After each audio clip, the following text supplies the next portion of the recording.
Kuna zile seli zile ambazo zinatengeneza mbegu za kiume sasa huko ndani huko, na zile ndo zinazalisha ile homoni ya testosterone hormone ambayo inakufanya wewe uwe mani. Unaona bwana, huku unasimamisha vizuri.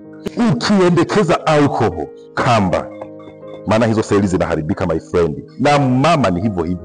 Kuna yale mayai ambayo hayajakomaa my friend, ukiendekeza alcohol wewe unavuruga hizo homoni za mfumo wa uzazi, na tule tuchembe kwa mayai unaharibu tayari. Unajua mimi siku hizi sizai kwa sababu wamenifunga kizazi, au kizazi changu kimesogea kidogo. Mimi bana, unajua mimi nguvu za kiume zimepungua kwa sababu nimebadili mazingira. Nilikuwa mkoa fulani hivi, nimehamia mkoa fulani. Ni mapepo hayo my friend. Wewe unachokihitaji sio hivyo visingizio vyote, hakuna hiyo biology, ni ka compound ka alcohol kamekukoroga. Ndio maana hapo kwenye kliniki ya Kimungu tunataka tukutrain matumizi ya pombe sahihi ili usivuruge mfumo wako wa uzazi. Mungu amekuumba wewe ili uwe productive na uchape kazi. Kwa unalalamika leo pamekavuka, uzazi haushiki. Ni mapepo hayo. Kuja hapa kwenye kliniki ya Kimungu. Tuko Misigaro Dispensary, Buhongwa, Mwanza, Tanzania.